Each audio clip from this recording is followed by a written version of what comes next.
300 of the most powerful people in America turned to stone the moment Alexandra Whitmore set down her champagne, crossed the entire ballroom in front of senators and CEOs, and pulled out the empty chair beside the one man who hadn't so much as glanced at her all night. "You're the only person in this room who hasn't tried to sell me something," she said. Daniel Carter didn't even look up from the worn photograph in his hands. "That's because I don't have anything you'd want." And then she asked him the one question that would burn both their lives to the ground. If you're watching, drop your city in the comments, so I know how far this story travels tonight. And if stories about ordinary men with extraordinary backbone are your kind of thing, hit subscribe and stay with me to the end. Because what happens next, nobody saw coming. The Hartwell wedding was the kind of event where the guest list was worth more than most countries' annual budgets. It happened twice a year, maybe, in Washington. A gathering this dense with power. Two old families merging through marriage, and every name that mattered within 500 miles had received the engraved invitation and cleared their calendars. Defense contractors stood shoulder to shoulder with the senators who funded them. Tech founders worth more than small nations laughed too loudly at jokes that weren't funny, all because the person telling them controlled access to something they needed. And in the center of it all, like a planet too heavy to ignore, was Alexandra Whitmore. People called her Lexa, but only the ones who didn't actually know her. The ones who knew her called her Ms. Whitmore, or didn't call her anything at all because they were too busy waiting for her to look in their direction. She moved through the room, and the room reorganized itself around her. That was the only way to describe it. A congressman peeled away from his wife mid-sentence when he saw an opening. A venture capitalist who'd flown in from San Francisco that morning had been rehearsing his 30 seconds for a week. A woman who ran one of the largest media companies on the East Coast touched Lexa's elbow and said something that made Lexa smile, the smile she used on cameras, the one that never reached anywhere near her eyes. "Alexandra, you look incredible. We absolutely must do that interview before—" "Have your people reach my people, Diane," Lexa said, already moving, already gone. She had been doing this for 19 years. Since she was 26 and had taken the small logistics software company her father left her and turned it into Whitmore Global, a company that now touched the supply chain of nearly every product in America. If you bought groceries, drove a car, took medication, or turned on a light somewhere in that long invisible chain of how it got to you, there was a piece of software Lexa Whitmore's company had built. She was 45 years old, worth $11 billion on a quiet day, and she could not remember the last time someone had spoken to her without wanting something. That was the thought sitting in her chest like a stone as she scanned the ballroom. Not loneliness exactly. She'd have rejected that word if anyone had offered it. It was more like a kind of deafness. Every conversation in the room was the same conversation. Every smile was a transaction in progress. She could predict the next 45 minutes of her own life with depressing accuracy, who would approach, what they would ask for, how she would deflect. And then her eyes caught on something that didn't fit. A man. Alone. At a corner table near the back half in shadow, where the lighting designers had clearly never expected anyone important to sit. He wasn't looking at her. That was the first thing she noticed, and it landed strangely, because in 19 years, she could not recall the last time she'd walked into a room and found a man not looking at her. They always looked. Even the ones pretending not to, she could feel them tracking her at the edges of their vision, waiting for their moment. This one wasn't waiting for anything. He was looking down at something in his hands, turning it over slowly, and whatever it was had his complete and total attention, in a room engineered to demand attention from everyone. "Who is that?" Lexa asked. Beside her, her chief of staff, a sharp young man named Marcus, who knew everyone, followed her gaze and frowned. "Where?" "Corner, table 14, by himself." Marcus squinted. "No idea. Want me to find out?" "No." She kept watching. The man wore a navy dress uniform, not the showy kind, but the real thing, the kind that had clearly seen actual service. The fabric had the slightly worn look of something pressed many times. There was a single ribbon bar on his chest, modest, and his shoulders had the particular set of a man who had spent years carrying weight other people never saw. Probably somebody's +1, Marcus offered. Military liaison, maybe. The Hartwells have defense connections. He lowered his voice. Want me to clear your path? The Hendricks group has been circling for 20 minutes. Lexa didn't answer. She was watching the man lift whatever he was holding closer to the candlelight, and now she could see it was a photograph. A small one, the kind people used to keep in wallets before phones swallowed all their pictures. The edges were soft and frayed from handling. He looked at it the way a man looks at something he's already memorized, but needs to see anyway. For one absurd second, Lexa Whitmore, who had stood across negotiating tables from heads of state, who had once made a Fortune 500 CEO cry in a conference room, and felt nothing wanted to know what was in that photograph more than she had wanted to know anything in months. Ms. Whitmore? A new voice. A man in a charcoal suit had appeared at her shoulder hand already extending. Gerald Voss Capital. I've been hoping to... Excuse me? Lexa said. And then, she did something that made 300 people stop breathing.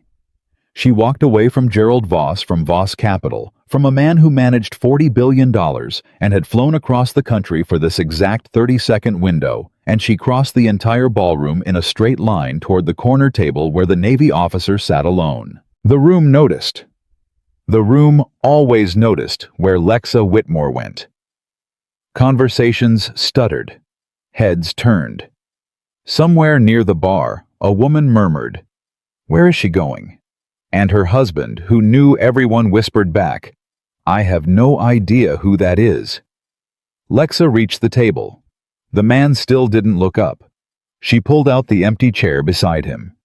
The scrape of its legs against the floor was the loudest sound in her world at that moment, and she sat down. "You're the only person in this room," she said, "who hasn't tried to sell me something." The man slid the photograph carefully into the inside pocket of his uniform jacket, the way you'd handle something irreplaceable. Then, and only then, he looked at her. His eyes were tired. That was the second thing she noticed. Not unkind, not cold, just tired in a bone-deep way that no amount of sleep was going to fix. He was maybe a few years younger than her, with the weathered, sun-creased face of a man who'd spent real time in real places. "That's because I don't have anything you'd want," he said. And he said it not as a line, not as a clever opening, but as a simple statement of fact, the way you'd tell someone the time. Then he reached for his water glass and took a sip, and it was clear from his whole posture that as far as he was concerned, the conversation was over and she could leave whenever she liked. Lexa Whitmore had not been dismissed by anyone in 19 years. She found to her own astonishment that she liked it. "You don't know who I am," she said. It wasn't a question. "No, ma'am." He set the glass down. "Should I?" A laugh escaped her, a real one, short and surprised, nothing like the camera's version. "Most people think so. Most people are usually wrong about most things." He glanced toward the dance floor where the gleaming, glittering machine of the wedding kept turning. "Especially in a room like this." And what's wrong with a room like this? He considered the question seriously, which she also wasn't used to. People usually answered her fast, eager performing. This man took his time. "Nothing," he said finally. "If you like rooms like this." He looked back at her. "I'm guessing you don't, or you wouldn't have crossed the whole place to sit with the one guy who isn't anybody." Lexa felt something shift in her chest, a small, unfamiliar loosening. "What's your name?" she asked. "Daniel." "Daniel what?" "Carter. Lieutenant Daniel Carter, United States Navy." A pause. "Logistics." "Logistics." She tilted her head. "I'm in logistics too, in a way." The corner of his mouth moved, not quite a smile, but the ghost of one. "I doubt we mean the same thing." "Try me. You mean spreadsheets and shareholders," he said. "I mean making sure 12,000 pounds of medical supplies, fuel, and food gets to a forward base on the other side of the planet on time in one piece, when half the route is trying to fall apart and the other half is trying to kill you. I mean the difference between a kid in a uniform eating a hot meal or not, between a hospital ship having blood on hand or not." He shrugged, almost apologetic for the weight of it. "Different kind of logistics. For a long moment, Lexa didn't say anything. She, who always had something to say, who could fill any silence with strategy, she had nothing. "You're right," she said at last quietly. "We don't mean the same thing." A waiter drifted by with a tray of champagne. Daniel waved it off. Lexa took one out of habit, then found she didn't want it, and set it down untouched. "So, who dragged you here?" she asked. "You don't exactly look like you're having the time of your life." "Commander's wedding. Sort of." He turned the water glass slowly between his fingers. "The groom's father was my CO years ago. Good man. Pulled me out of a bad situation, once, the kind you don't forget. When the invitation came, I figured I owed it to him to show up." He glanced around at the marble and the chandeliers and the orchestra. "Didn't realize show up meant this. And tomorrow I fly back to my daughter." He said the word daughter, and something in his whole face changed, the tiredness pushed aside for a second by something warmer and fiercer. "And the day after that I start getting ready to deploy again." The photograph. Lexa understood now. "Your daughter," she said. "Is that who—" "Emma." He didn't reach for the photo again, but his hand drifted toward the pocket where it was an unconscious thing. "She's 7, going on 40 most days. Where's her—" Lexa stopped herself, but not fast enough. "Mother." Daniel finished his voice even. "Gone. Left when Emma was 3. He said it without bitterness, which somehow made it land harder than bitterness would have. Decided this life wasn't what she signed up for. The deployments, the moving, the not knowing. Can't entirely blame her." His jaw tightened just slightly. "But she could have said goodbye to the kid. That part I haven't gotten over." Lexa, who negotiated for a living, who could read a room and a man and a deal in seconds, was finding it harder and harder to read this conversation.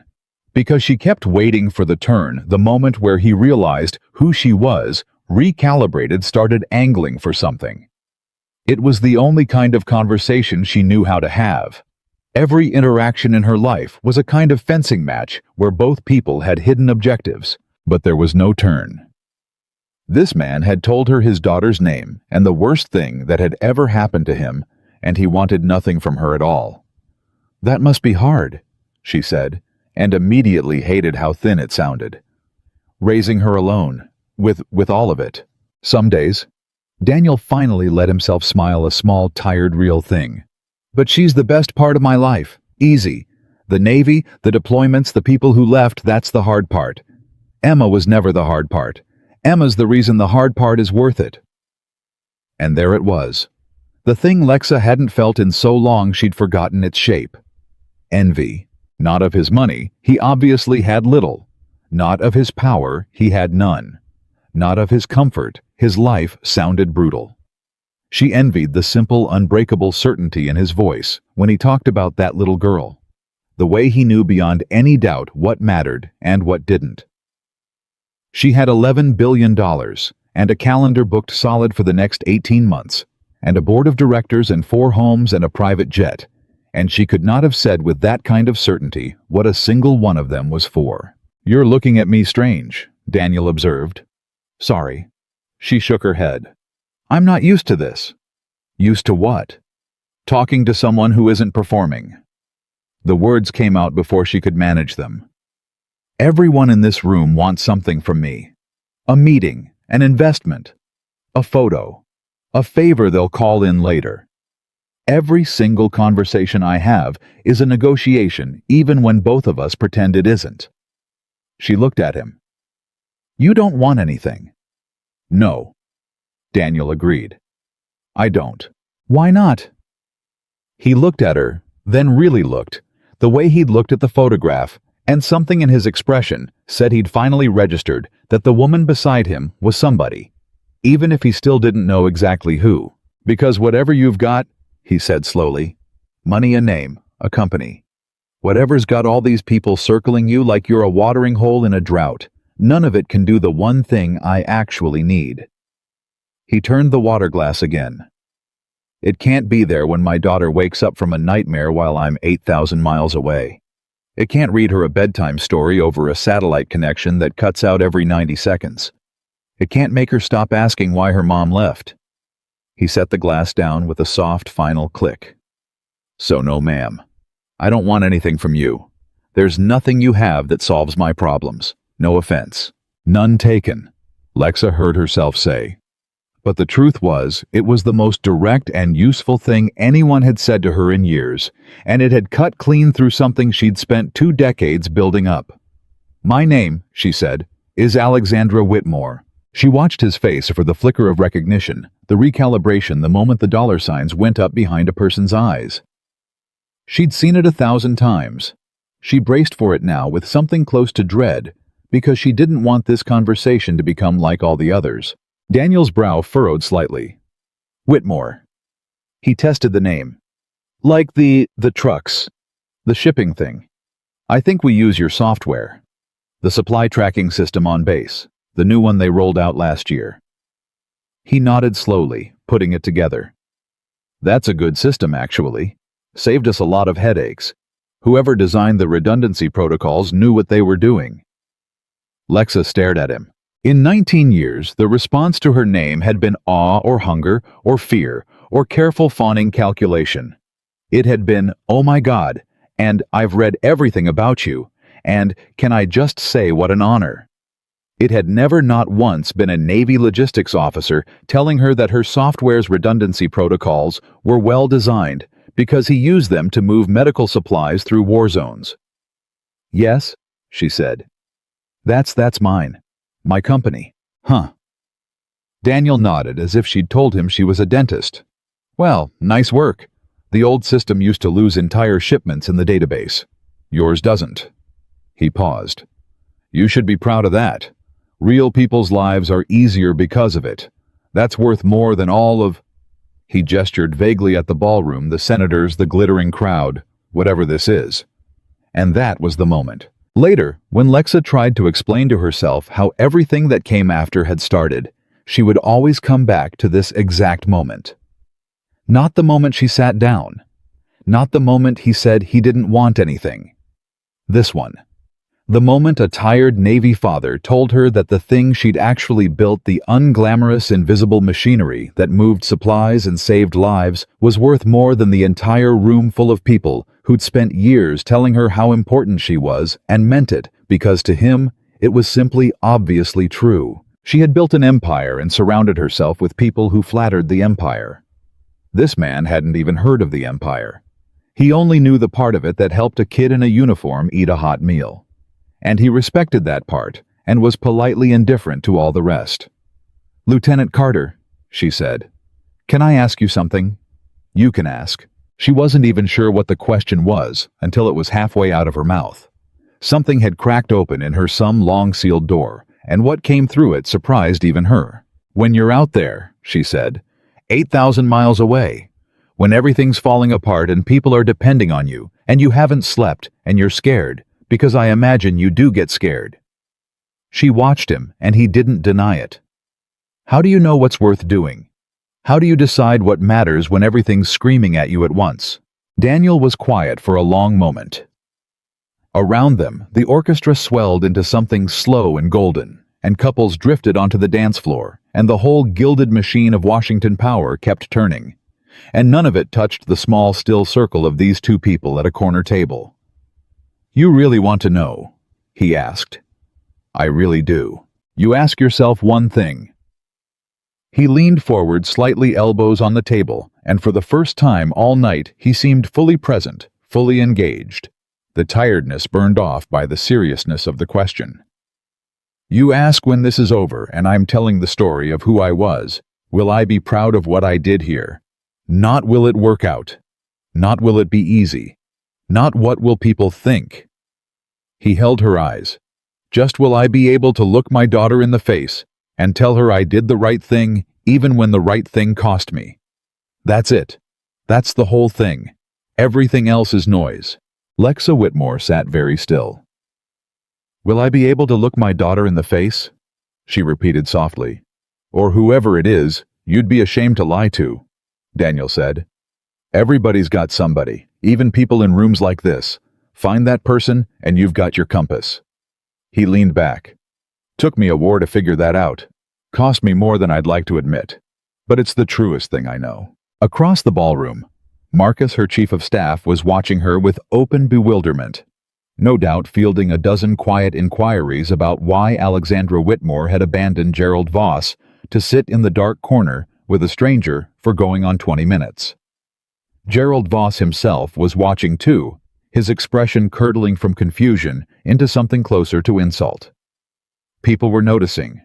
People were always noticing where Lexa Whitmore went, and a slow ripple of speculation was already moving through the room, the kind that would have consequences she could not yet see. She didn't care. For the first time in longer than she could remember, Alexandra Whitmore was having a conversation she didn't want to end.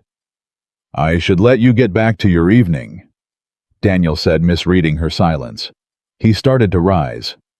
"I imagine there are people you actually need to—" "Sit down," she said. "Please." He paused, half standing. "I have spent 19 years, Lexa said, and her voice was lower now, stripped of all its boardroom polish. "Building something. And I'm very good at it.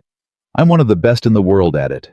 And about an hour ago, standing in the middle of this room, I realized I couldn't tell you what any of it is for." She looked up at him. "And then I saw you, looking at a photograph in a room full of people who'd kill to get my attention. And you didn't look up once. And I thought that man knows something I don't." Daniel slowly sat back down. "And I was right," she said. "You do." The orchestra played on. Somewhere a champagne cork popped and people laughed.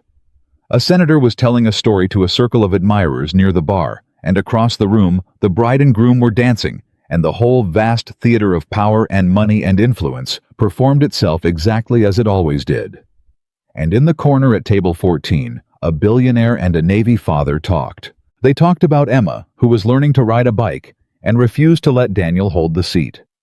They talked about deployments and the strange grief of missing a child's whole year in 9-month chunks.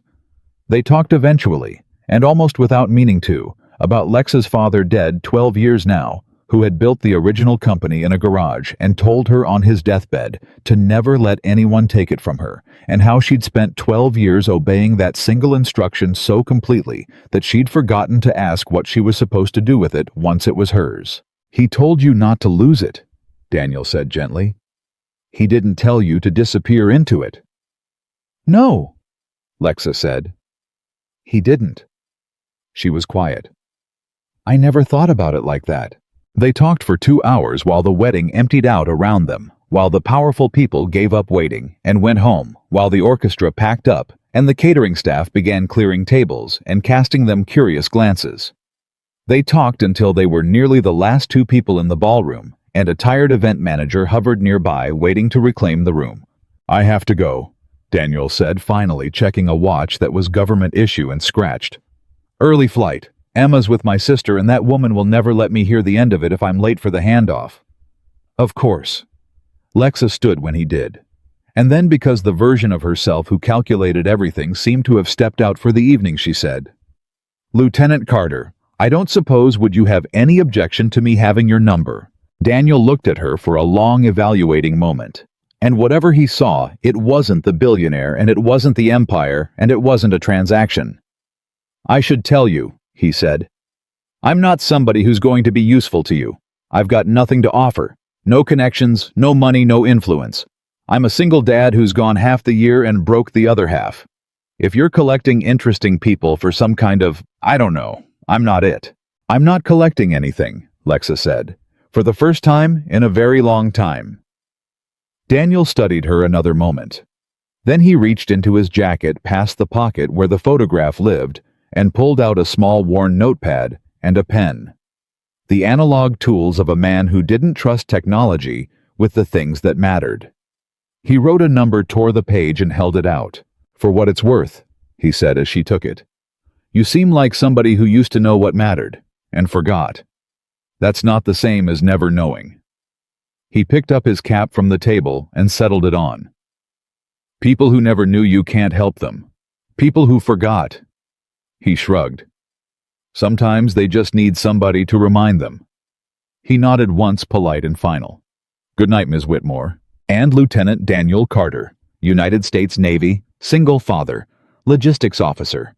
The only man in a room of 300 who hadn't wanted a single thing from her, turned and walked out of the emptying ballroom toward an early flight and a 7-year-old daughter, and a life that had no room in it for billionaires. Lexa stood alone among the abandoned tables, holding a torn scrap of notepad paper with 10 digits on it, and she could not have told you why her eyes were stinging, or why her chest felt cracked open, or why she suddenly, desperately did not want to go back to any of the 4 houses where no one was waiting up for her. Across the empty room, Marcus appeared, jacket over his arm, ready to debrief, full of questions about the night and the contacts she'd missed and the calls she'd need to return. "Ms. Whitmore," he ventured carefully. "Everything all right?" "That was. I have to ask, who was that?" Lexa looked down at the scrap of paper in her hand. "That," she said quietly, "was the first honest conversation I've had in 19 years. She folded the paper once carefully the way Daniel had folded the photograph and tucked it into the place over her heart. What neither of them knew, what no one in that emptying ballroom could have known, was that somewhere near the bar 20 minutes earlier, a man with a phone had idly photographed the most powerful woman in America, leaning close to an unknown Navy officer in a dark corner, laughing in a way the cameras never caught. And that photograph was already sitting in a stranger's pocket waiting. It would not wait long. The number sat in Lexa's phone for 3 days before she did anything with it. This in itself was extraordinary. Alexandra Whitmore did not hesitate. She made decisions involving hundreds of millions of dollars before her coffee got cold. She had once fired a regional director by text message between 2 meetings and felt nothing but mild efficiency. Hesitation was a luxury for people who couldn't afford to be wrong, and she had built her entire life around never being wrong. But she sat in the back of her car on Monday morning, the city sliding past tinted windows, and she stared at the contact she'd entered: Daniel Carter. No company, no title, just a name, and she did not press call. "You're quiet this morning," Marcus observed from the seat across from her, tablet balanced on his knee, already running through the day. "The Henderson acquisition closes Thursday. Legal wants 20 minutes before lunch, and the board's asking about the Q3 projections again. They want—" "Push the board to Wednesday," Lexa said. Marcus's pen stopped. "They specifically asked for Wednesday, Marcus." He made the note without comment, but she caught the small, careful glance he gave her, the one that said he'd noticed something was different and was too smart to mention it, because something was different. She'd noticed it herself in the way the things that used to fill her completely now felt slightly hollow, like a song she'd heard so many times she could no longer actually hear it. She'd gone home Saturday night to her penthouse with its panoramic view of the city she helped run, and she'd stood at the window with a glass of wine she didn't drink, and she'd thought about a 7-year-old girl learning to ride a bike who wouldn't let her father hold the seat. And she'd thought about a man who folded a photograph like it was made of glass. "Will I be able to look my daughter in the face and tell her I did the right thing? Find that person, and you've got your compass." Lexa didn't have that person. That was the thing she kept circling back to in the small dark hours. She had a dead father, whose last instruction she'd obeyed for 12 years like a curse. She had a mother in Florida she called twice a year out of obligation. She had an ex-husband who'd lasted 4 years and left with a settlement and a kind of relieved exhaustion she still remembered. She had no children by choice, by schedule, by the relentless logic of a life that had never had room. She had $11 billion and 300 people who wanted things from her, and not one single person she'd be ashamed to lie to. On Tuesday, she called him. He didn't answer. It went to a voicemail with a flat automated voice, and she hung up before the beep. Feeling absurd, feeling 16, feeling like an idiot. Alexandra Whitmore did not leave voicemails. She had people who left voicemails. He called back 4 hours later. She was in the middle of a meeting. The Henderson legal team, 6 lawyers around a conference table, when her phone lit up with the name, and she stood up mid-sentence. "Excuse me," she said. "I need to take this." 6 lawyers stared at her. Nobody interrupted a Whitmore Global Acquisition meeting. She walked out anyway into the empty hall and answered. "Carter?" "Ms. Whitmore." His voice was the same, tired, even unhurried. "Saw I missed a call. Everything all right?" "Everything's fine." She leaned against the wall and realized she had no idea what she was going to say. She who scripted every conversation. "I wanted to thank you. For Saturday. For the conversation." A pause. "You don't have to thank me for talking." "I think I do, actually." She closed her eyes. It's been a long time since anyone talked to me like I was a person instead of a door they were trying to get through. She heard something in the background on his end, a small voice, high and insistent. "Dad, Dad, Dad!" And then Daniel's voice muffled away from the phone. "1 second, sweetheart. Daddy's on the phone. Yes, you can have the blue one. Hang on." And then back clearer. "Sorry. That's Emma. We're negotiating cereal." And Lexa laughed, a real one, alone in the empty corporate hallway, with 6 lawyers waiting behind a glass wall. "High stakes," she said. "You have no idea. She drives a harder bargain than anyone I've ever met. Probably could run your company." A rustle, the sound of him moving to another room. "What can I do for you, Ms. Whitmore?" "Lexa," she said. "Please. And you don't have to do anything for me. That's sort of the point. I'm not used to it, but that's the point." There was a silence on the line, and she thought she might have miscalmed. It might have been too strange, too much. But then he said, "Okay, Lexa," like he was trying the word out. "So if you don't want anything, and I don't want anything, what is this?" It was a fair question. It was, in fact, the exact question her entire being was built to avoid, because a relationship with no objective, no leverage, no return on investment, made no sense inside the operating system she'd run for 19 years. "I don't know," she admitted. "I genuinely don't." Can it just be a conversation? People used to do that, didn't they? Talk to each other without an agenda. "In theory," Daniel said. She could hear the smile in it. "I'm told it used to be common." "Then can we do that, just talk? Sometimes, when you're not deployed and I'm not." She gestured at the glass wall, the lawyers, the empire, even though he couldn't see it, "doing whatever this is." "I leave in 5 weeks, he said quietly. The smile had gone out of his voice. "Deployment. 9 months, give or take. It's never exactly give or take, it's always more. So if you're looking for somebody who's around, I'm about the worst option you could pick." "I'm not looking for anybody," Lexa said. "I told you that. I'm just..." She stopped. Tried again, and what came out surprised her. "I'm trying to remember who I was before I became this. And for some reason when I talk to you I get a little closer. That's all. That's the whole thing." The line was quiet for a long moment. Behind the glass, one of the lawyers tapped his watch, and she held up a finger. "Okay," Daniel said finally. "We can talk. Sometimes. When the cereal negotiations allow." "When the cereal negotiations allow," she agreed. And that was how it started. They talked over the next 5 weeks, more than Lexa had talked to anyone in years. Not every day he was busy in a way that had nothing to do with calendars and everything to do with a 7-year-old and the looming machinery of deployment. But often. In the morning sometimes while he made Emma's breakfast and Lexa sat in her car in traffic. Late at night sometimes when Emma was asleep and Lexa was alone in the penthouse and neither of them quite wanted to hang up. He never asked her for anything. That was the part she still couldn't get used to, even as it became the thing she came to depend on. Every other relationship in her life ran on a current of mutual usefulness.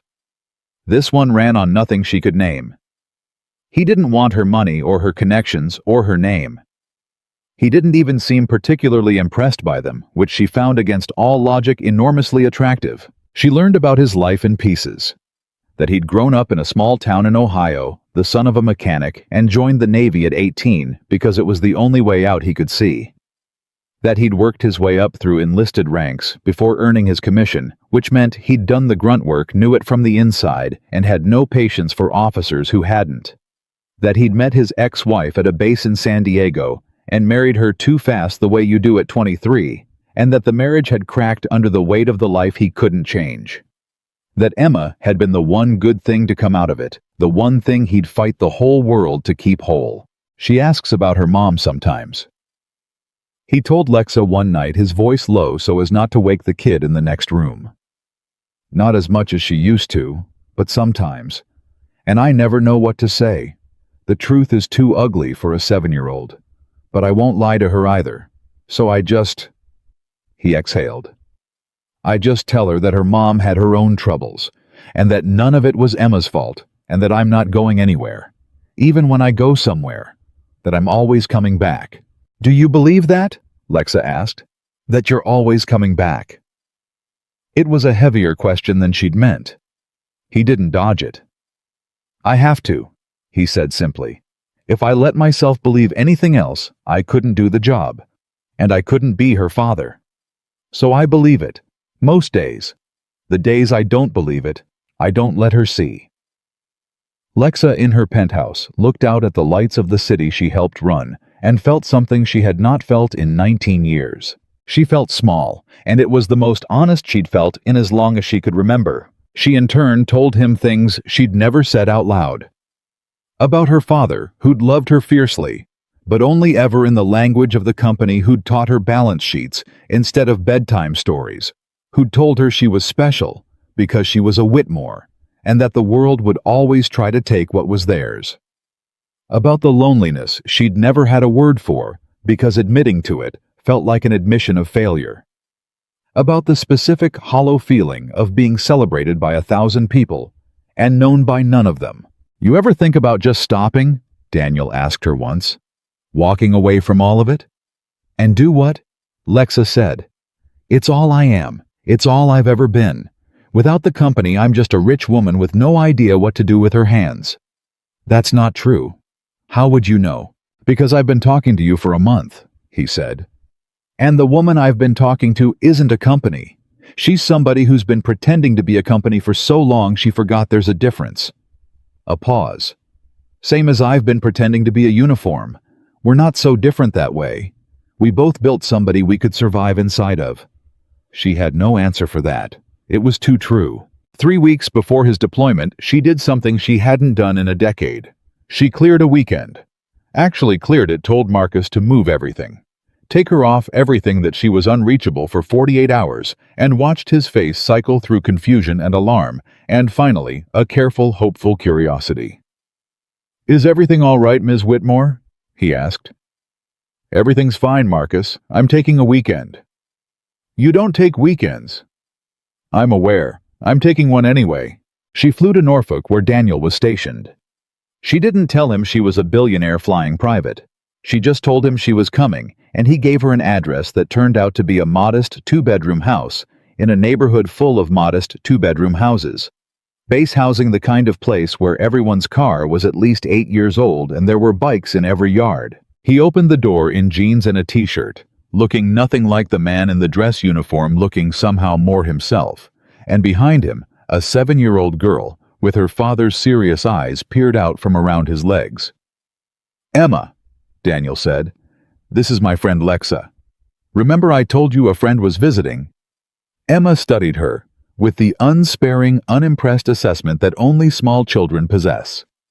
Lexa, who had stared down senators and CEOs, found herself genuinely nervous. Are you the lady from the phone? Emma asked. I am, Lexa said.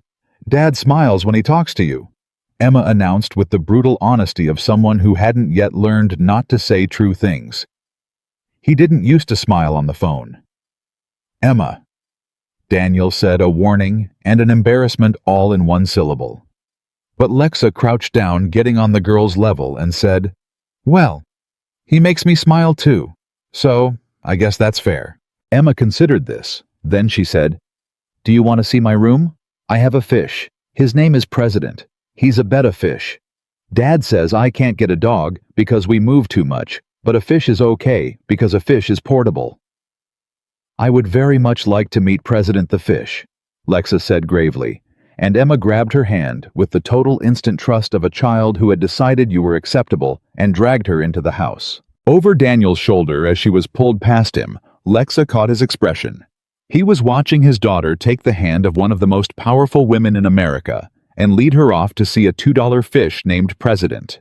And his face held something so soft and so wary at once that it made Lexa's chest ache. That weekend rearranged something in her she'd thought was permanent. She helped make grilled cheese sandwiches in a kitchen the size of her penthouse's closet. She sat on the floor and lost 3 straight games of Candyland to a gleeful 7-year-old who did not believe in mercy. She watched Daniel braid Emma's hair before bed with the patient competence of a man who'd taught himself a skill nobody had ever expected him to need, his big hands working carefully through the small sections, Emma chattering the whole time about a girl at school named Sophia, who was either her best friend or her mortal enemy depending on the day. And on Saturday night, after Emma was asleep, Lexa and Daniel sat on the back steps of his small house, under a sky with actual stars in it, drinking cheap beer from his refrigerator, and Lexa said, "I don't want to go back." "You have to," Daniel said. "You've got an empire to run." "I know." She turned the bottle in her hands. "But I don't want to." He was quiet a moment. Then, "Lexa, I have to be honest with you about something, because you've been honest with me, and you deserve the same. Okay? I leave in 3 weeks, for 9 months, maybe longer. And when I'm out there, I go dark for stretches, weeks sometimes, where I can't call, can't email, nothing. And this life." He gestured at the small house, the quiet street, the stars. "This is it. This is everything I have. I'm never going to be rich. I'm never going to be powerful. I'm a single dad with a government salary and a daughter who needs me and a job that takes me away half the year." He looked at her. "You live in a different world, a completely different world. And I can't figure out how this works. The math doesn't math. And I've got a kid in there who's already been left by one woman she loved. I can't let her get attached to somebody who's going to fly back to a penthouse and remember this was all very charming and never come back." Lexa was quiet for a long time. "You think that's what I'd do? I think it's what would make sense for you to do," Daniel said gently. "And I think people usually do what makes sense. That's not an insult. It's just, I have to protect her. She comes first. She always comes first. So before this goes any further, I need to know you understand that I'm not a project. And neither is she. We're not an interesting weekend for a woman who has everything. We're a whole life, a small one but a real one.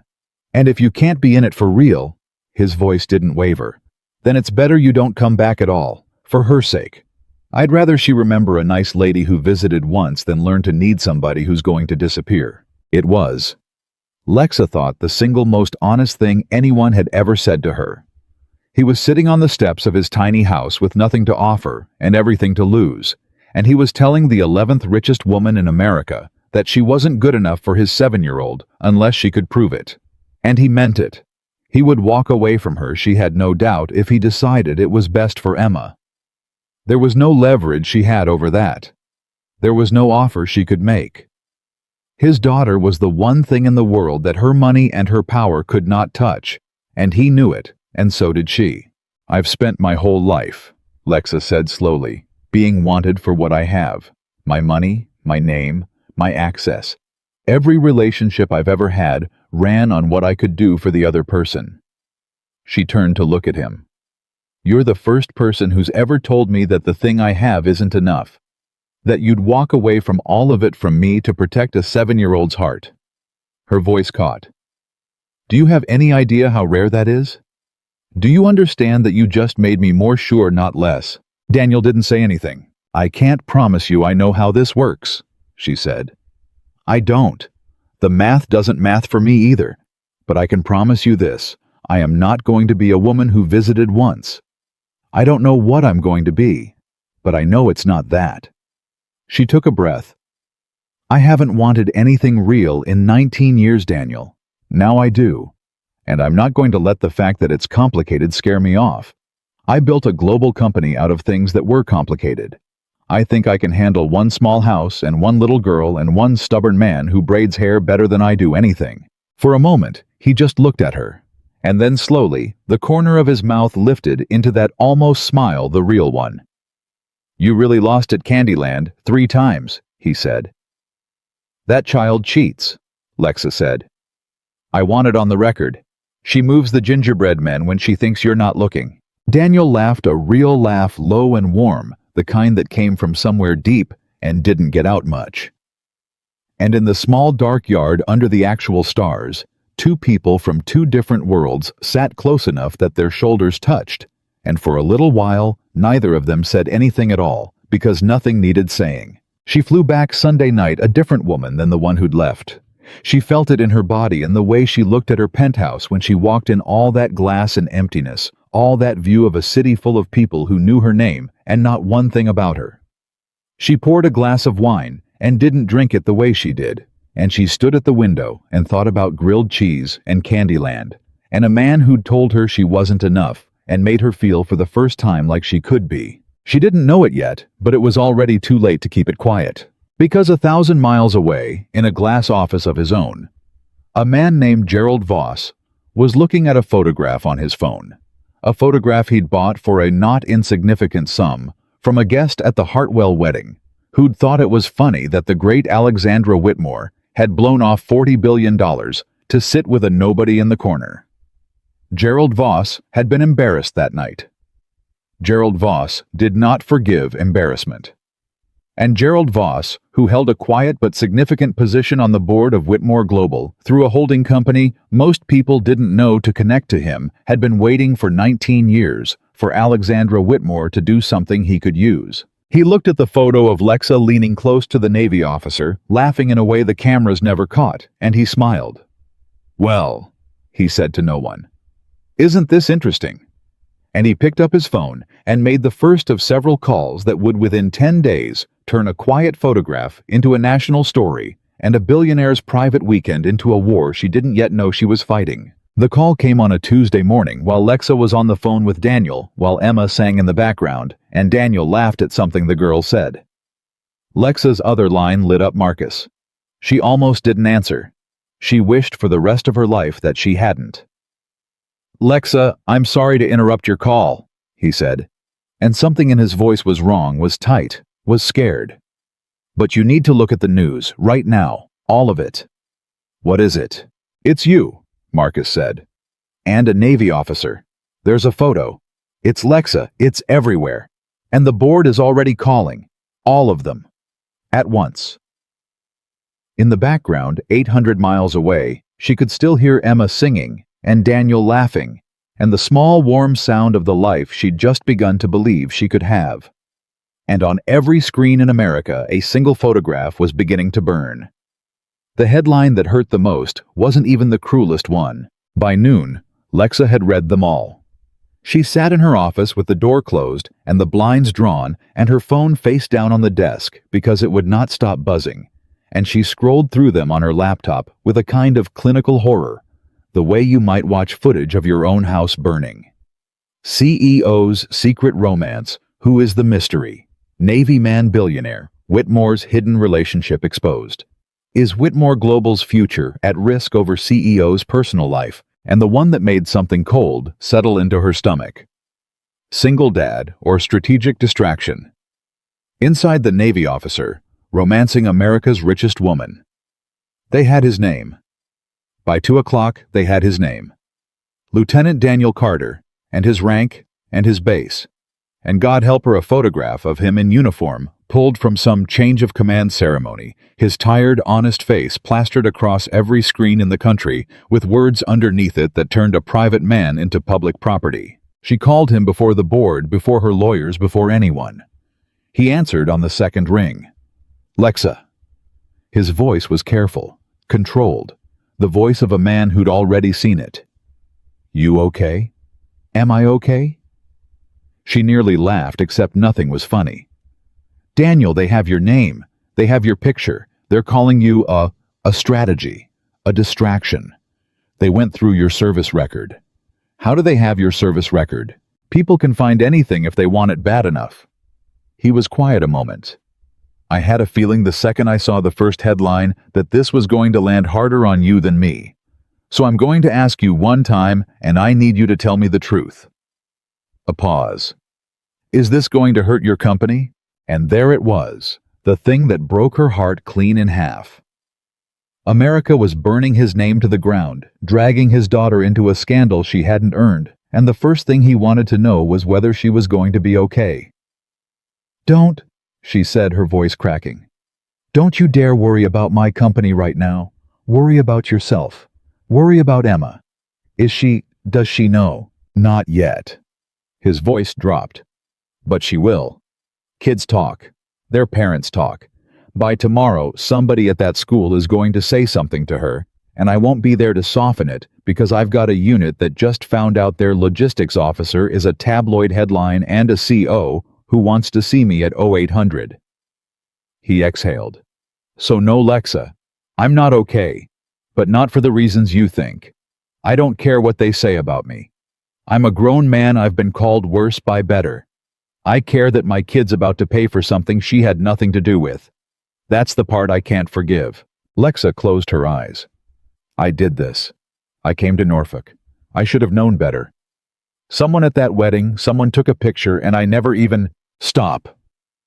His voice was firm now, the voice of a man used to giving orders that needed following. "You didn't do this. Some coward with a camera and somebody with money and a grudge did this. You and I had grilled cheese and lost at Candyland. That's not a scandal. That's a Tuesday." A breath. "Don't take this on yourself. That's exactly what they want, for you to feel guilty enough to do something stupid." "Like what?" There was a silence on the line. When Daniel spoke again, his voice was quieter and sadder, and it told her he already understood the shape of what was coming better than she did. "Like, cut me loose," he said. "To make it go away. That's what they're going to tell you to do, Lexa. The smart people in suits. They're going to tell you the cleanest way out is to put out a statement, distance yourself, call it a misunderstanding. And the thing is..." His voice didn't waver, but it cost him. She could hear it costing him. "They won't be wrong. From where they sit, that is the smart play. So if that's what you decide, I want you to know in advance that I'll understand. I won't hold it against you. You've got thousands of employees and shareholders and a company your father built, and Emma and I are two people you've known 6 weeks. The math doesn't math. I told you that. It never did. Daniel. I mean it. Whatever you have to do. Emma and I will be fine. We were fine before, we'll be fine after." He paused. "But I needed to say it now before the suits get to you, so you'd hear it from me first. So you'd know there's an exit, and that I'm not going to make it ugly if you take it. And the worst part, the part Lexa would remember for the rest of her life, was that he meant it. He was giving her permission to leave him. He was so used to being the thing that got cut, the cost that got managed. The man whose life made the math harder, he was handing her the knife and turning his cheek. "No," Lexa said. "Lexa, no. Listen to me." She stood up, the laptop, forgotten the headlines, forgotten. "You are not a cost to be managed. You don't get to do that. You don't get to decide for me that I'm going to leave before I've even—" Her voice broke and she forced it level. "I have to go into a board meeting in an hour. I don't know what's going to happen in it. I don't know what they're going to demand. But I am not going to stand here and let you talk me into abandoning you to make my own life easier. That's not who I want to be anymore. You taught me that.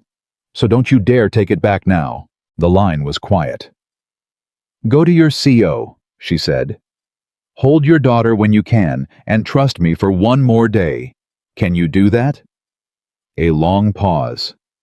"Okay," Daniel said softly. "One more day." The board meeting was at 4. She'd been in 1,000 of them. She knew every face around that table, knew their loyalties and their leverage, knew who'd vote which way before they opened their mouths. They were by and large her people she'd appointed. Half of them survived the other half.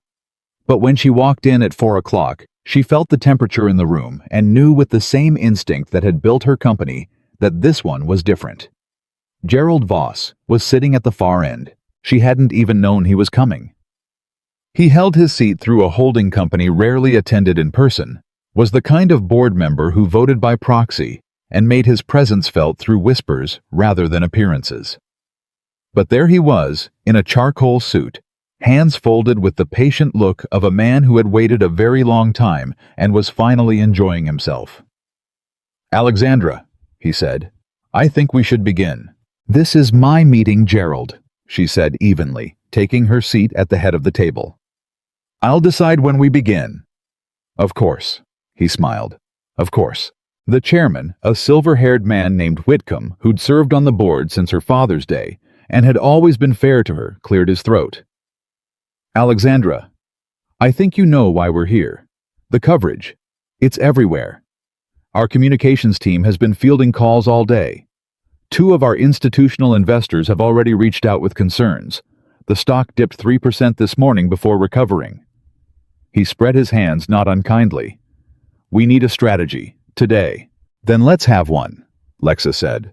"I'm listening." It was Voss who answered, smooth as oil. "I think the strategy is rather obvious, isn't it? We have a CEO, a brilliant one, no one disputes it, whose personal judgment has, shall we say, become a liability. A military man with a child. A romance conducted in secret. The optics suggest impulsiveness, instability. Investors don't like instability in the person controlling the supply chain of half the country." He turned his hands palm up, reasonable, devastating. "The solution is simple. A statement. Today. Clarifying that there is no relationship. That the photograph was a misunderstanding, a brief professional conversation at a social event, nothing more. We distance the company entirely from this Lieutenant Carter and his domestic situation. We make it clear that Whitmore Global's leadership is focused, stable, and singular, and in a week the story dies for lack of oxygen." Around the table, heads nodded. Not all of them, but enough. Lexa watched them nod, watched the smart, reasonable, frightened people she'd worked with for years agree that the cleanest path was to erase a Navy father and his 7-year-old daughter from existence with a press release. "And the child?" Lexa asked. Voss blinked. "I'm sorry. Lieutenant Carter has a daughter, Emma. She's 7. Lexa kept her voice flat, controlled the voice she used when she was most dangerous, and people who knew her knew to be careful. "She's being talked about in the press as part of a strategic distraction. She's going to walk into her 2nd-grade classroom tomorrow and have other children ask her if her dad is dating a billionaire for her money. So when you say we distance the company from his domestic situation, I want to be precise about what we're discussing. We're discussing whether this company puts out a statement that publicly humiliates a 7-year-old to protect a 3% stock dip that already recovered." She looked down the table at Voss.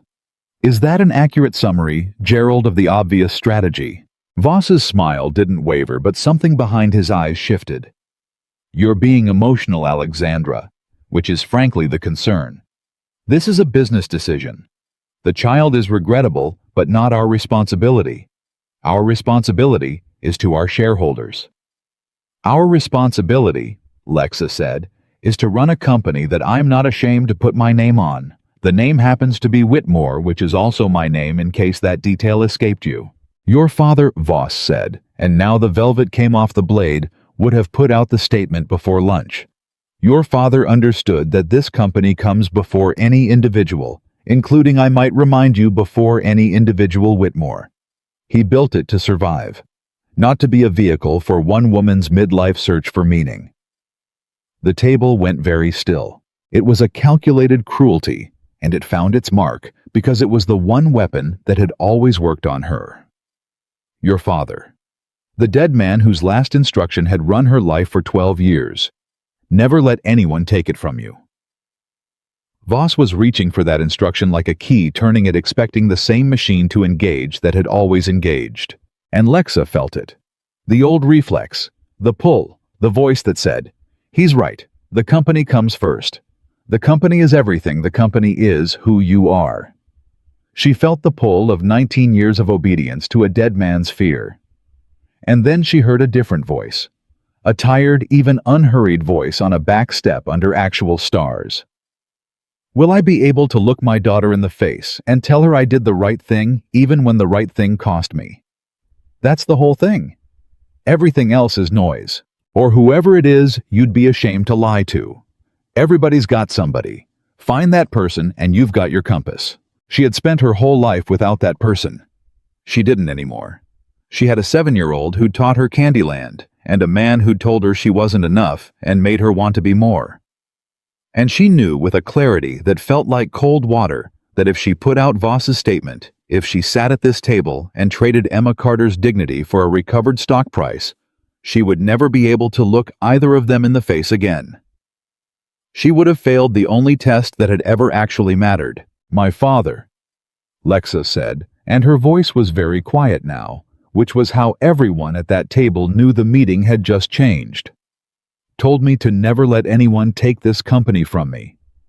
And for 12 years, I thought that meant I had to protect it from the outside, from rivals, from buyers, from people who wanted what was mine.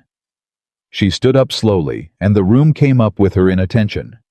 It took me 12 years and a Navy logistics officer to understand that the only person who's been trying to take this company from me is me. By disappearing into it. By forgetting it was supposed to be a thing I did not, a thing I was. Alexandra, Whitcomb started. I'm not finished, Charles. She put her hands flat on the table and leaned into them. Gerald wants a statement. He's right that we need one, so here's the statement we're going to put out. She looked around the table, meeting each face in turn.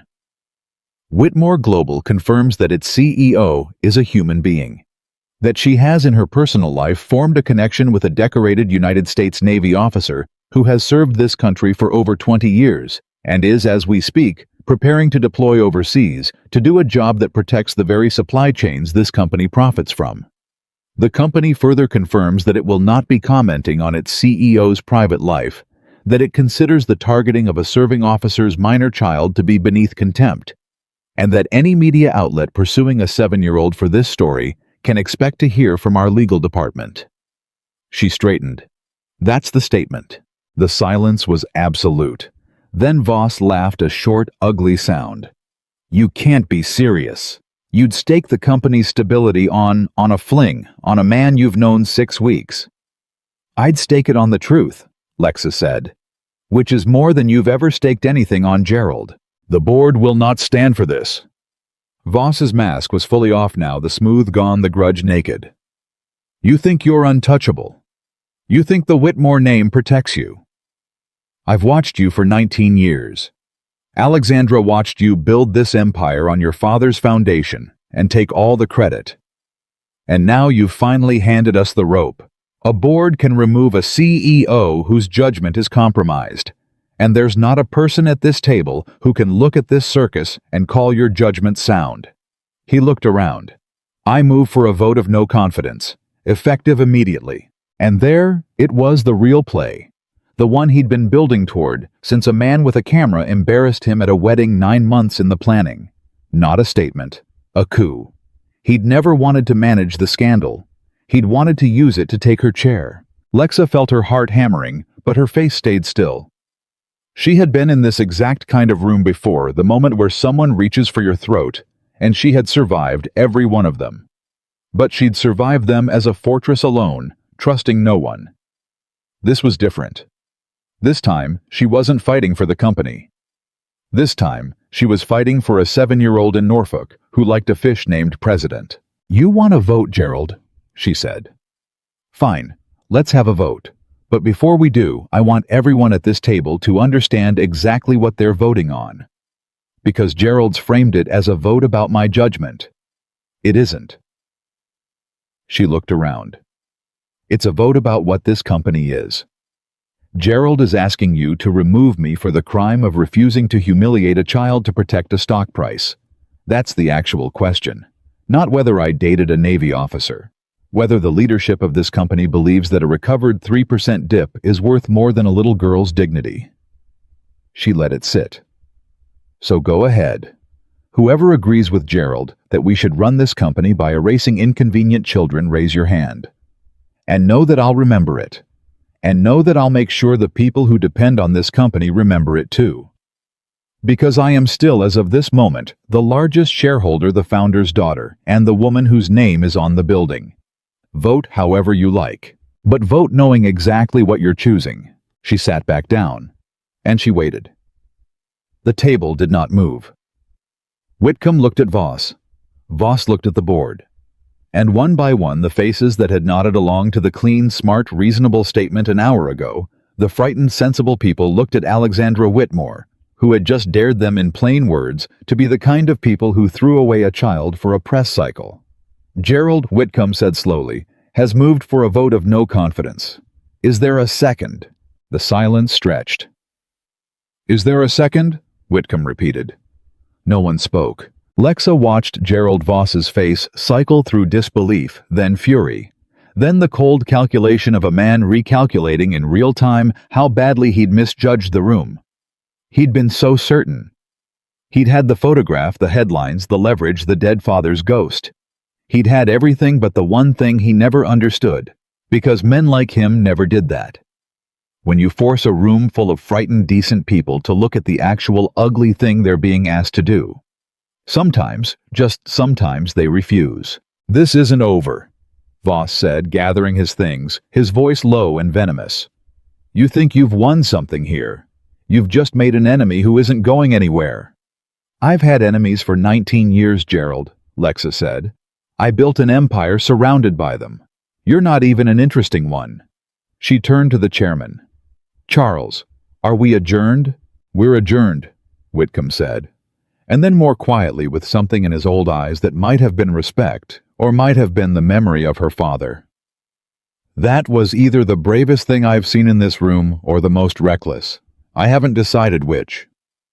"Neither have I, Charles," Lexa admitted.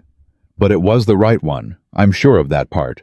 She walked out of this boardroom with her heart still pounding and her hands not quite steady, and she went straight to her office and closed the door, and she called Daniel. He answered on the first ring. "Lexa." "What happened? Are you?" "I didn't do it," she said. Her voice was shaking now that there was no one to see it shake. "They wanted me to put out a statement, to say there was no relationship, to distance the company from you and from Emma, to call her a misunderstanding." She pressed her hand against her mouth for a second, then went on. "And one of them tried to use it to remove me, to take my chair.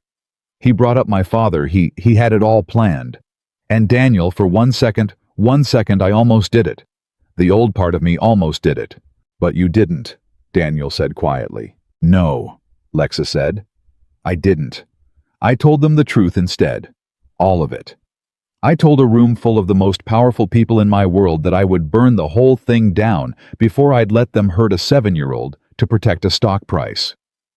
She laughed a broken, amazed sound. "And Daniel, they backed down. He called for a vote to remove me, and not one person seconded it. Not one. I won. I think I won. But I didn't win the way I've always won. I didn't win by being colder or smarter or more ruthless." Her voice cracked completely now. "I won by telling the truth. For the first time in my life, I won by telling the truth." There was a long silence on the line. When Daniel spoke, his voice wasn't quite steady either. "You protected my daughter," he said. "You stood in a room full of people who could end you, and you protected a kid who isn't even yours, who you've known for one weekend." A pause, and she could hear him breathe. "Lexa, do you understand what you just did? Do you understand who that makes you?" "I think," Lexa said softly. "It makes me somebody I'd actually be able to look in the face." Finally, and 800 miles away in a small house in Norfolk, a man who had spent his whole life being the cost that got managed sat down slowly at his kitchen table, and for the first time in longer than he could remember, found he couldn't quite speak. In the next room, a 7-year-old girl named Emma called out, "Dad, who are you talking to?" And Daniel Carter wiped his eyes with the back of his hand and managed to answer. "A friend, baby," he said. "A really good friend." Winning the boardroom didn't end the war. It just moved it somewhere Lexa couldn't reach. The statement went out that evening exactly as she'd written it, and for about 36 hours, it worked. The way truth sometimes works, It landed like a slap. It confused the people who'd expected a denial, and a few honest reporters actually wrote pieces with headlines like, "Billionaire CEO refuses to disavow." "Navy officer threatens outlets, targeting his child." For 36 hours, Lexa let herself believe the worst was over. Then Gerald Voss showed her what a man with money and a grudge could do when he stopped working through boardrooms and started working through the dark. It started with Emma. Daniel called her on Thursday night, and the moment she heard his voice, she knew something was wrong, because the careful control was gone, replaced by something raw, something close to fury. "They got to the school," he said. "What do you mean they got to the school?" "There was a man outside the pickup line today, with a camera, asking the other parents about Emma, asking the kids." His voice was tight as a wire. "One of the other moms saw him and called me. By the time I got there, he was gone, but Lexa, he was asking second graders questions about my daughter. About whether her dad was the Navy guy from the news. About whether I had money now. About her mother." He exhaled hard. "And it worked. Some kid went home and told his parents, and now it's all over the school. Emma came home today and asked me why people keep looking at her. She asked me if she did something wrong." Lexa felt something go cold and then very, very hot. "What did you tell her?" "I told her she didn't do anything wrong. I told her some grown-ups are acting like children, and it has nothing to do with her." His voice cracked just slightly. "But she's 7, Lexa. She doesn't understand why strangers care about her dad. She doesn't understand why the kids who used to play with her are whispering. She just knows that something changed, and she thinks it's her fault. And I can't." He stopped. "I can't fix it. I can fix almost anything for her. I can braid her hair and fight her nightmares and make her favorite dinner. But I can't make the whole country stop looking at her. And I deploy in 9 days. Daniel." Lexa stood in her penthouse, looking out at the city, and felt the full weight of what she'd brought into his life. "I'm going to fix this. I don't know how yet, but I'm going to fix it. This is my fault." "Stop saying that. It is. You and Emma had a quiet life and I walked into it, and now there are men with cameras at her school. That's on me, so it's mine to fix." Her mind was already moving, already running the cold, fast calculations it ran best. The man at the school, was he press or was he hired? Does it matter? "It matters a great deal," Lexa said. "Press is sloppy in public. A hired man is targeted. If someone's paying people to harass a 7-year-old, that's not a news story. That's a campaign. And campaigns have a person paying for them." She was very still. "Gerald." "Who?" "Gerald Voss, the board member who tried to remove me. He's the one who bought the original photo from the wedding. I had my security team trace it after the meeting. He's been planning this for 9 months, ever since I embarrassed him by walking away from him to sit with you." Her voice hardened. "He lost the boardroom, so now he's trying to win the other way. Make my personal life so toxic, so painful that I cut you loose just to make it stop. He's not after the company anymore. He's after you, because he knows you're the thing I won't trade, and he wants to prove I will." There was a long silence on the line. "Then he doesn't know you," Daniel said quietly. "No," Lexa said. "He doesn't, but he's about to." She didn't sleep that night. She sat at her desk, and she did the thing she was best in the world, at the thing 19 years of empire. Building had honed to a razor. She gathered information, and she found leverage, and she built a case. By dawn, she had her head of security, a former federal investigator named Reyes, on a video call. And by noon, Reyes had confirmed what Lexa already knew in her gut. "The man at the school," Reyes said, "works for a reputation management firm called Halloran Strategic. Off-the-books work, the kind of firm that doesn't exist on paper. We traced 2 payments. Both came through a shell company. The shell company's only other activity in the last 2 years was a single large transfer from Voss Capital," Lexa finished. "Voss Capital," Reyes confirmed. "We can prove it. The paper trail's thin, but it's there. A man named Gerald Voss is paying a firm to surveil and harass a minor child for the purpose of pressuring you. That's not a board dispute anymore, Ms. Whitmore. Depending on how it's charged, that's stalking. Possibly harassment of a minor.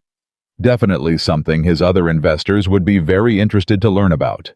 Lexa sat back. 6 weeks ago, she'd have known exactly what to do with this. She'd have used it the way she used everything as a weapon leveraged for maximum advantage deployed coldly to destroy a man who'd come at her. And part of her, the old part, the Whitmore part, wanted to do exactly that.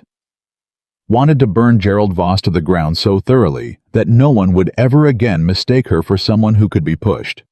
But she heard Daniel's voice again, the one that had become her compass. Will I be able to look my daughter in the face? She thought about what she actually wanted. Not what would win. What she wanted. She wanted the men to leave Emma alone. She wanted a 7-year-old to stop thinking she'd done something wrong. She wanted a small house in Norfolk to be quiet again before a father had to leave it for 9 months. That was the goal. Not vengeance, not domination. Just safety for a child who'd never asked for any of this.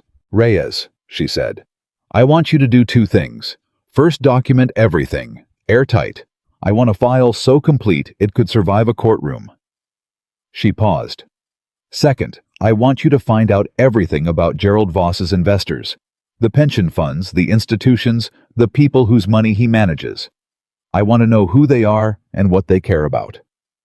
You're going to expose him? No, Lexa said slowly. I'm going to give him a choice. The same kind of choice he tried to force on me.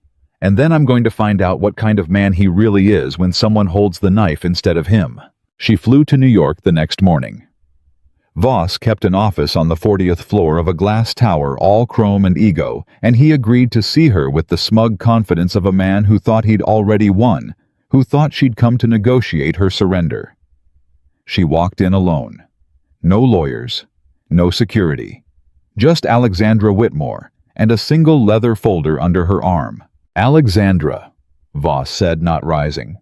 I have to admit I'm surprised. I didn't expect you to come crawling quite this fast. Have a seat.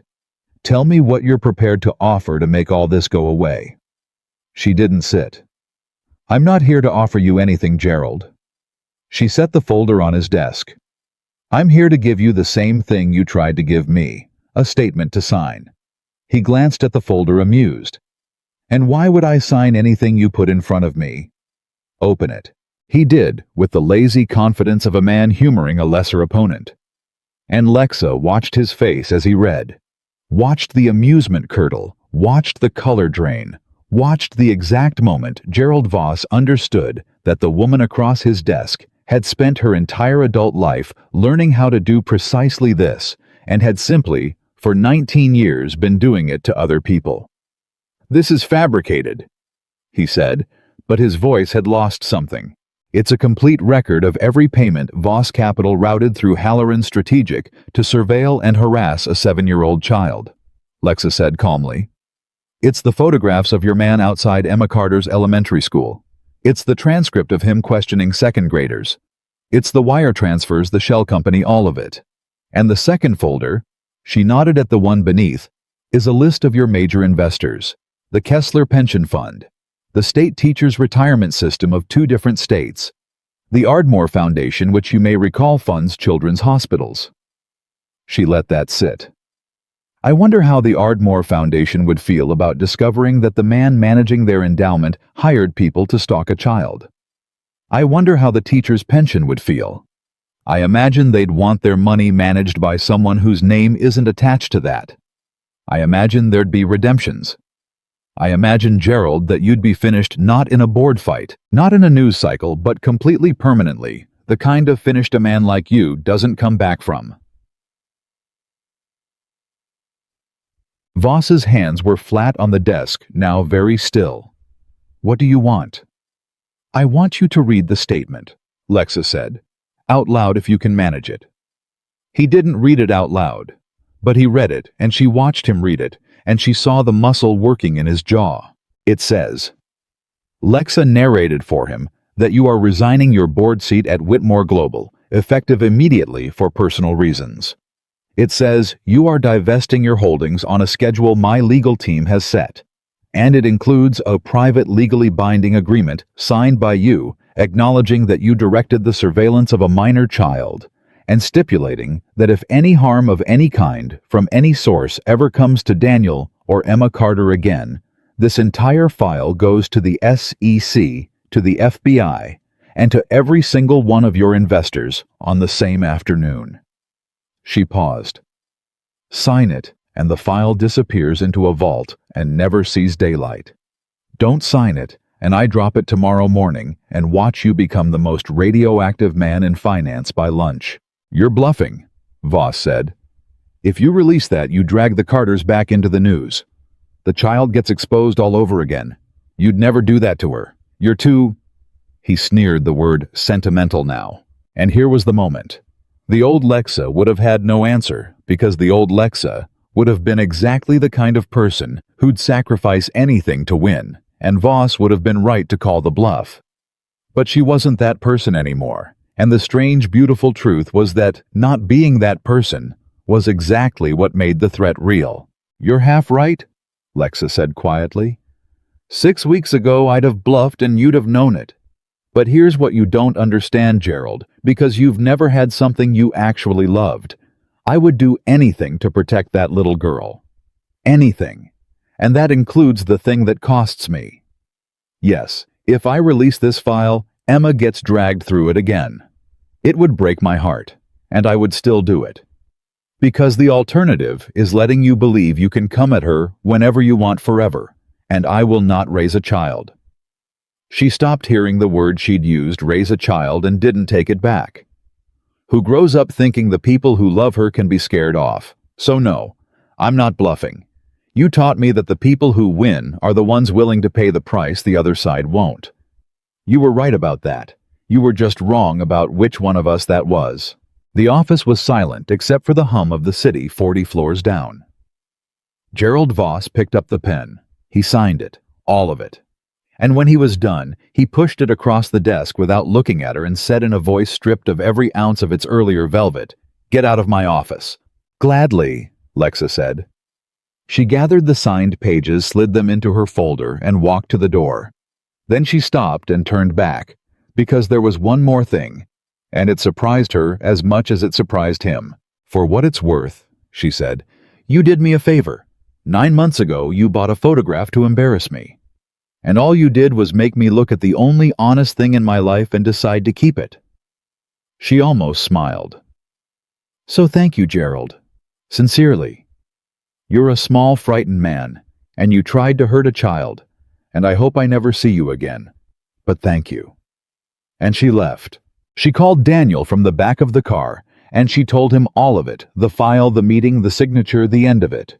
And when she finished, there was a long silence, and then Daniel said, his voice thick, "You went into that man's office alone, with no protection, and you stared him down." "I've been staring men like him down for 19 years, Lexa said. "The only difference this time is I knew what I was fighting for." "It's over?" he asked. "It's really over. He's gone, Daniel. Off the board, divesting and bound by an agreement that ends his career if anyone so much as looks at Emma sideways. The men at the school gone, I've already confirmed it. The press will move on, they always do. There's a new story by Monday." She let out a breath she felt like she'd been holding for 2 weeks. "It's over. Your daughter can go back to being a 7-year-old, I promise." She heard him swallow. "Lexa, I've spent my whole life being the guy who handles things himself, who doesn't ask, who doesn't need anybody, and you walked into a war I couldn't fight, and you ended it for a kid who isn't even—" He stopped. "Say it," Lexa said softly. "Who isn't even mine. That's what you keep almost saying." "Yeah," Daniel admitted. "Who isn't even yours?" "Who?" "Daniel," Lexa said. And she watched the city go by, and she said the truest thing she'd said in 19 years. "I've never had a child. I made that choice a long time ago because I thought my life didn't have room. I thought I didn't have it in me. And then I lost 3 games of Candyland to a 7-year-old, and I sat in a boardroom and threatened to burn down everything my father built rather than let anyone hurt her." She paused. She doesn't have to be mine by blood for me to know I'd do anything for her. You taught me what a compass is. She's part of mine now, whether that's allowed or not. Whether the maths or not. The line was quiet for a long moment. It's 9 days, Daniel said finally. Until I leave. 9 months gone after that. I know, and I'm still a single dad with a government salary and a fish named president and a daughter who needs stability more than anything in the world. None of that changed. The scandal's gone, but the life's the same. His voice was careful, the voice of a man protecting the one thing he couldn't lose. I need to know you understand that. The dramatic part is over. What's left is the boring, hard daily part. The part where I'm gone and you're running an empire and a little girl is growing up in between. That part doesn't have a boardroom showdown in it. It's just showing up, over and over, when it's not exciting, when it's inconvenient. That's the actual thing, Lexa. Not the rescue, the staying. And Lexa understood that this was the real question, the one underneath all the others. Not whether she'd fight for them in a crisis. She'd proven that. The question was whether she'd be there in the long, undramatic ordinariness afterward, the Tuesdays and the homework and the 9-month silences when there was no enemy to defeat and no victory to win, just a life to be present for. Daniel, she said, I've spent 19 years being good at the dramatic part. Boardrooms, takeovers, crises. I'm the best in the world at the dramatic part. She took a breath. I have no idea how to do the boring part, the staying part. I've never once in my life stayed anywhere that wasn't a battlefield. She looked out at the city. But I want to learn. I want to learn it with you and with her. And I'm going to be bad at it at first.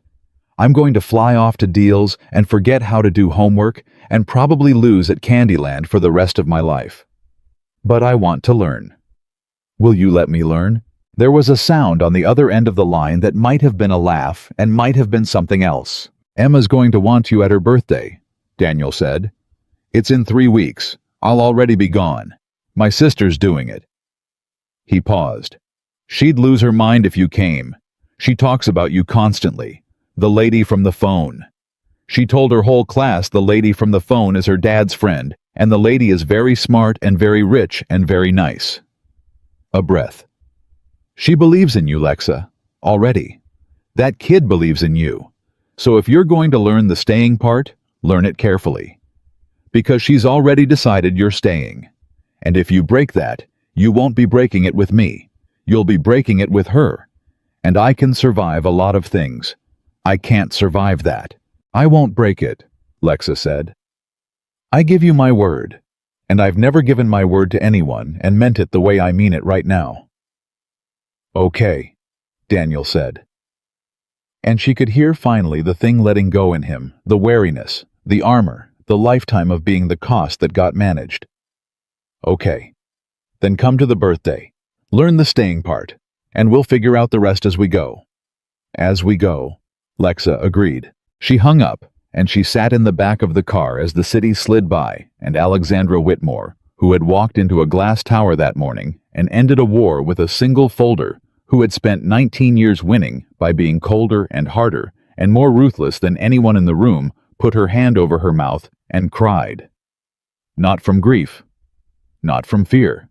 From the overwhelming, terrifying, unfamiliar feeling of having something to lose, and choosing with her whole heart to keep it anyway. The deployment came on a gray Tuesday morning 9 days later, and she was there for it, standing on a Norfolk pier she'd never imagined she'd see, holding the hand of a 7-year-old girl who'd already decided she was staying, watching a Navy logistics officer in his working uniform crouch down to say goodbye to his daughter for 9 months, and then slowly rise and look at the billionaire holding that daughter's hand with an expression that had no name in the language of boardrooms. But that goodbye, and what Lexa promised on that pier, and the 9 months that came after that, was still ahead of them.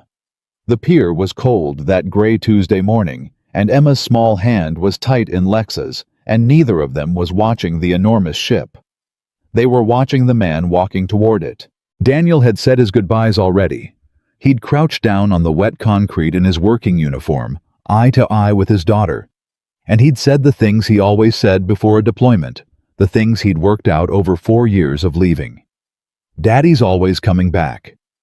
You're going to be brave. You're going to be exactly who you are. And I'm going to be thinking about you every single day, even when I can't call.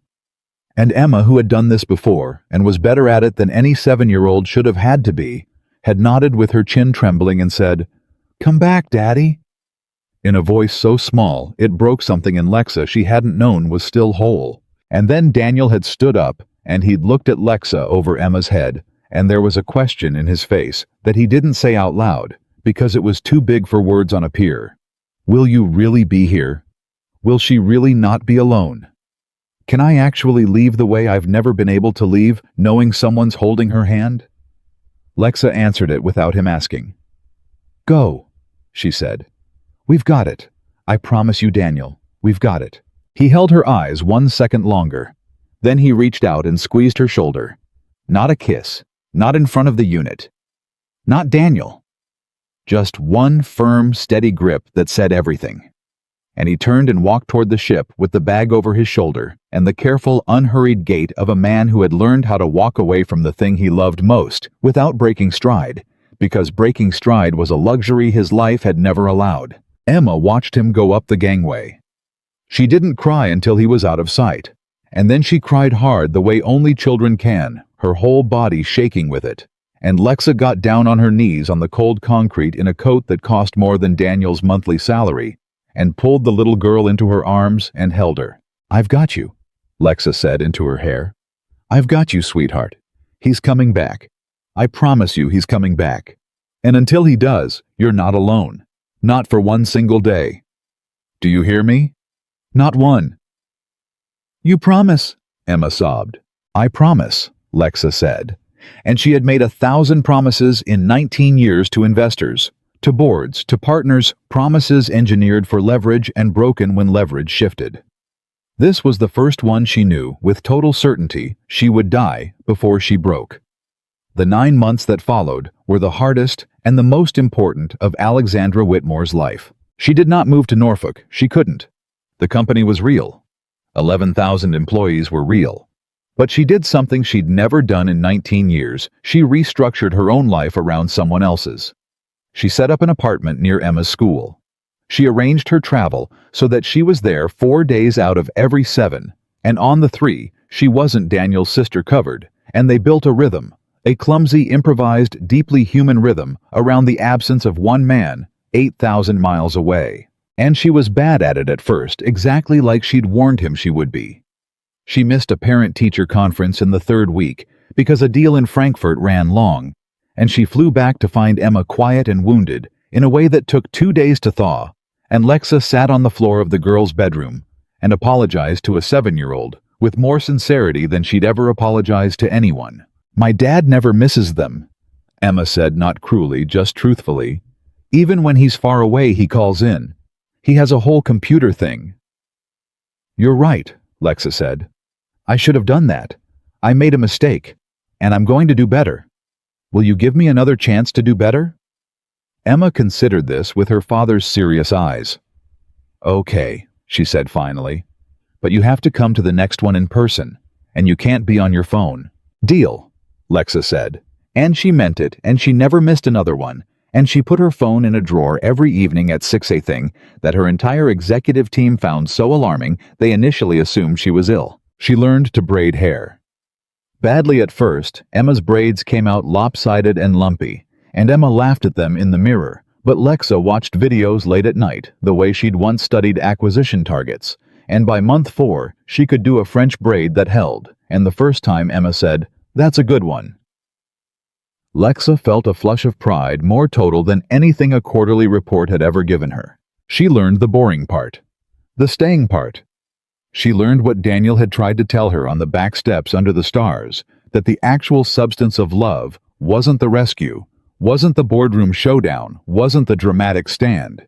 It was showing up, over and over, on the Tuesdays, when it was inconvenient, when there was no enemy to defeat and no victory to win. She learned to sit through a second-grade music recital that lasted 90 minutes for the 4 minutes Emma was on stage. She learned to make grilled cheese the way Daniel made it, with the butter on the outside and the heat low. She learned that a 7-year-old's nightmares come at 2 in the morning and don't care that you have a board call at 8, and that the only cure is to sit on the edge of the bed and say, "I'm here, I'm here. Nothing's going to hurt you," until the small, shaking body finally settles back into sleep. And Daniel called when he could. Satellite connections that cut out every 90 seconds, exactly like he'd said. 9-minute windows where the three of them, Daniel on a screen, 8,000 miles away. Emma cross-legged on the floor. Lexa beside her tried to be a family across a connection that kept dropping. Emma would hold up her drawings to the camera. Daniel would tell her about the ocean, the parts he was allowed to tell. And sometimes, when Emma was distracted, Daniel would look at Lexa through the grainy, pixelated feed and just look at her, and neither of them would say anything because there was nothing to say that the look didn't say better. "You're doing it," he told her once near month 6, his voice crackling across half the planet. The staying part. "You're actually doing it." "I'm doing it badly," Lexa said. "No," Daniel said. "You're doing it like someone who's never done it before and is trying with everything she's got." "That's not badly, Lexa. That's the only way anybody ever learns it. There's no doing it well the first time. There's just showing up while you figure it out. And you're showing up." The connection crackled. "Emma told me last week that she stopped being scared. She said, 'I used to be scared when you left Daddy, but now I'm not as scared because Lexa's here.'" His voice caught on the satellite delay, or maybe on something else. "Do you know what that's worth to me? Do you have any idea I've spent 4 years leaving that kid terrified, and now she's not, because of you?" And Lexa, who had built an empire and didn't know how to receive a gift, sat in a small apartment near an elementary school, and let those words land and understood that she had finally built the only thing that had ever actually mattered, and that it had no balance sheet, and no shareholders, and no name on a building.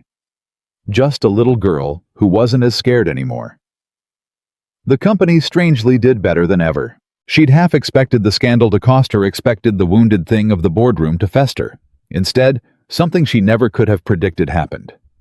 The statement she'd put out, the one Voss had wanted her to never write, the one where she refused to disavow a Navy officer and threatened anyone who came after his child, it traveled.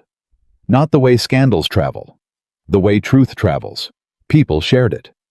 A woman who ran a veterans organization wrote an open letter praising her.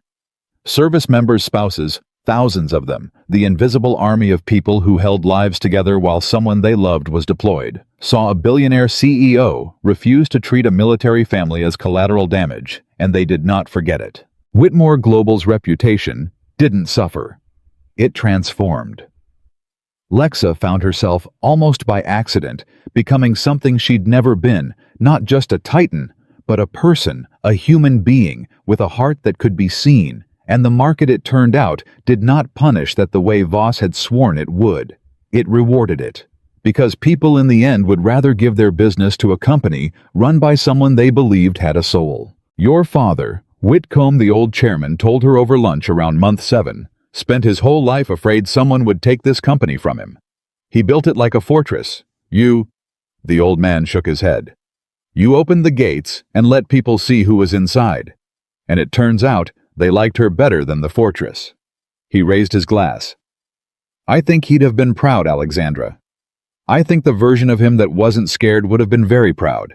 I think, Lexa said, the version of him that wasn't scared is the version I never got to meet. But I'd like to believe you're right. Gerald Voss was never heard from again, not in any way that mattered. He divested on the schedule her lawyers set, resigned every board he sat on, and faded into the gray anonymity of a man whose name no longer opened doors. The file stayed in its vault. Lexa never had to use it. She'd been right about that too, that the threat was only real because she'd actually been willing to pay its price. And a man like Voss could feel the difference between a bluff and a woman who'd stopped being afraid of losing. And then on a bright morning in the 10th month, deployments always run long. Exactly like Daniel had said, the ship came home. Lexa stood on the same pier where she'd watched it leave, and this time she wasn't holding Emma's hand, because Emma couldn't hold still, was bouncing on her toes in a dress she'd picked herself, scanning the rows of sailors coming down the gangway with a desperate, focused intensity. And Lexa stood behind her, with her hand resting light on the girl's shoulder, and her own heart was doing something it had not done in 19 years of cool control. It was pounding. It was terrified. It was completely helplessly open. "There!" Emma screamed. "Daddy, there!" And then the girl was running, breaking from Lexa's hand and tearing down the pier, and Daniel Carter dropped his bag on the concrete and went down on one knee just in time to catch the small body that hit him at full speed. And he wrapped his arms around his daughter and buried his face in her hair and held on, and Lexa watched from 20 feet away, as a man who had spent his whole life being strong allowed himself for one moment in front of everyone to simply not let go. When he finally stood with Emma still clinging to him, he looked down the pier at Lexa. She didn't move. She didn't know if she was allowed to. 10 months of phone calls and dropped connections and a promise made on cold concrete, and now here he was, real and solid and home. And she suddenly didn't know what they were.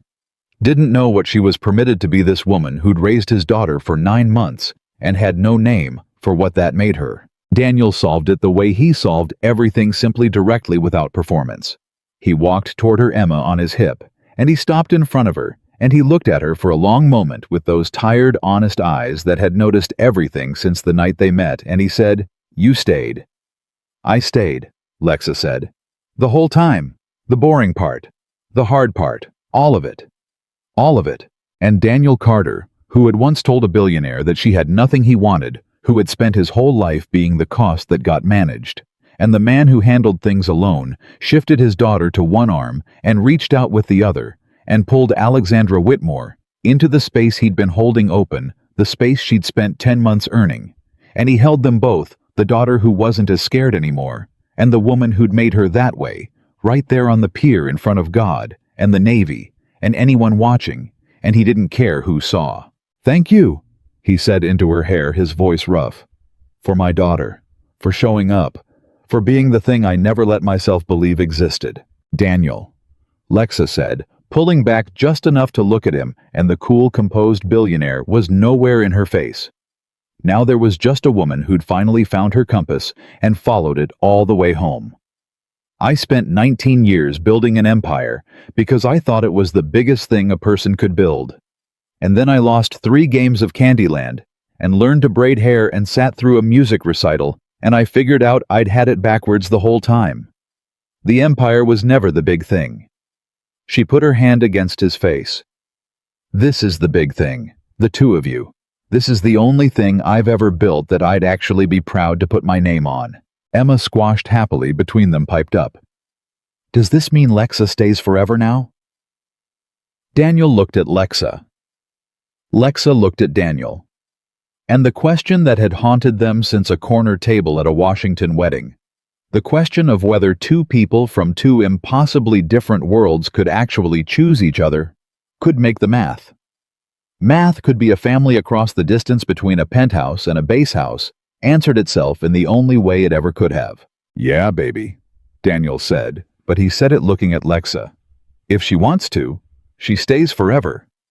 "I want to," Lexa said. "I have never wanted anything more in my entire life." They didn't get married right away. There was no fairy tale wedding, no fixing of everything in a single grand gesture, because that wasn't who either of them was, and it wasn't what the story had ever been about. What they had instead was better because it was real. They built it slowly, the way Daniel built everything, carefully, deliberately, in a way that would hold. Lexa kept the company, but she ran it differently.